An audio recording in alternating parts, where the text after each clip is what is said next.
টাঙ্গাইলের মধুপুর উপজেলায় পিছিয়ে পড়া পাহাড়ি লাল মাটির এলাকায় এড্রিক বেকার গড়ে তুলেছিলেন কাইলাকুড়ি স্বাস্থ্য পরিচর্যা কেন্দ্র বা গরিবের হাসপাতাল। ছায়াঘেরা সুনিবিড় গ্রাম্য পল্লী প্রকৃতিতে গড়ে ওঠা এ হাসপাতালে প্রাকৃতিক মনোরম পরিবেশ বিরাজমান। শব্দদূষণ কোলাহলমুক্ত নির্মল পরিবেশে প্রতিদিন শত শত রোগী চিকিৎসা সেবা নিতে ভিড় করেন। এড্রিক বেকারের মৃত্যুর পর বর্তমানে আমেরিকার ডাক্তার দম্পতি জেসিন এবং মেরিন্ডি হাসপাতালটিতে চিকিৎসা সেবা দিয়ে যাচ্ছেন। মানবিকতায় পূর্ণ চিকিৎসক নার্স কর্মচারীদের সেবা আর মনোরম পরিবেশেই অর্ধেক রোগী সুস্থ হয়ে ওঠেন এখানে। তবে কার্যক্রম চালিয়ে যেতে সরকারি বেসরকারি সহযোগিতা প্রয়োজন বলে হাসপাতালের দায়িত্বরত কর্মকর্তারা জানিয়েছেন। আমাদের এখানে প্রতিদিন আউটডোরে 110-20 থেকে 140-50 পর্যন্ত আউটডোরে রোগী আছেন এবং ইনডোরে 30 থেকে 40 জন রোগী ভর্তি থাকে। বাংলাদেশের বিভিন্ন প্রতিষ্ঠান বিশেষভাবে বারদেম গণস্বাস্থ্য কেন্দ্র, সিআরপি, ময়মনসিংহ চক্ষু হাসপাতাল, ডাক্তার কে জামান বিএনএসপি সহ বিভিন্ন প্রতিষ্ঠান আমাদেরকে সার্বিক সহযোগিতা দিয়ে যাচ্ছে। মাঝে মধ্যে অনেক চ্যালেঞ্জও বিশেষভাবে আর্থিক সমস্যা হয়। তো বাংলাদেশের বিত্তবান ব্যক্তিদেরকে আমি অনুরোধ করি, বাংলাদেশ সরকারকে আমরা অনুরোধ করি আমাদের এই সেবা প্রতিষ্ঠান যেন অত্র এলাকার মানুষকে যেন আমরা সেবা দিতে পারি। আপনারা সবাই আমাদেরকে সার্বিক সহযোগিতা করবেন, দোয়া করবেন। 1983 সালে প্রতিষ্ঠিত এই স্বাস্থ্যসেবা কেন্দ্রের বর্তমান নাম Doctor Bakers Organization for wellbeing.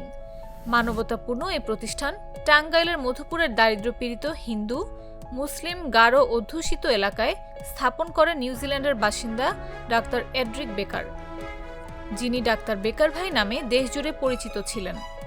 স্থানীয়ভাবে পরিচিত পান গরিবের ডাক্তার হিসেবে। টানা 36 বছর চিকিৎসা সেবা প্রদানকালে গড়ে তোলেন নানা স্মৃতি। সখ্যতা গড়ে ওঠে গরিব দুঃখী মানুষের সঙ্গে। স্থানীয় কয়েক জেলার মানুষেরা সরকারি বেসরকারি সেবা গ্রহণের পাশাপাশি মাটির হাসপাতালেও সেবা নিতে আসে। এভাবে পিছিয়ে পড়া ওই এলাকা স্বাস্থ্য সেবায় দিন দিন এগিয়ে যায়। টানা 36 বছর সেবা প্রদানকালে 2015 সালে হাসপাতালেই মারা যান ডাক্তার এড্রিক বেকার। পরে হাসপাতালে সমাহিত করা হয় তাকে।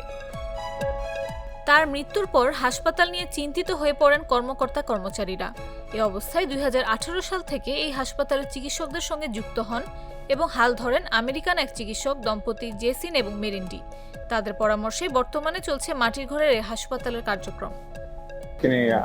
আগে কাজ করলো, মানে অনেক সেবা করলো এই গরিব মানুষের জন্য। তাহলে এটা আর সে যে মানে সাধারণ মানুষ শিখে দিল, প্যারামেডিক আমাদের কর্মী আছে আর এই যে তার সেবা দিতেছি এখানে। তাহলে এটা অনেক সুন্দর প্রকল্প এখানে আছে, ডাক্তার ভাই বানালো।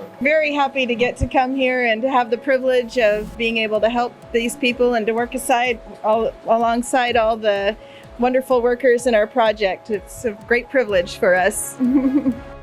রোগীরা বলেন, এই হাসপাতালের সুনাম শুনেই চিকিৎসা নিতে এসেছি। এই হাসপাতালের পরিবেশ ও সেবার মান সবই ভালো। ডাক্তার বেকারের গরিবের হাসপাতালের সেবা পেয়ে আমরা খুশি।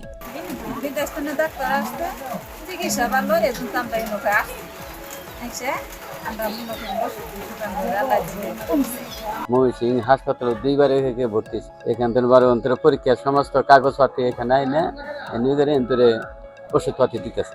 হাসপাতালের কর্তব্যরত মেডিকেল অফিসার রিয়াজুল ইসলাম রিশাদ জাগো নিউজকে বলেন, আমরা এখানে প্রাইমারি হেলথ কেয়ার নিশ্চিত করি। টাকার অভাবে যাতে গরিব মানুষ চিকিৎসা সেবা থেকে বঞ্চিত না হয় সেই লক্ষ্যে আমরা কাজ করছি। ডাক্তার ভাইয়ের আদর্শ ধারণ করে আমরা চিকিৎসা সেবা দিয়ে যাচ্ছি।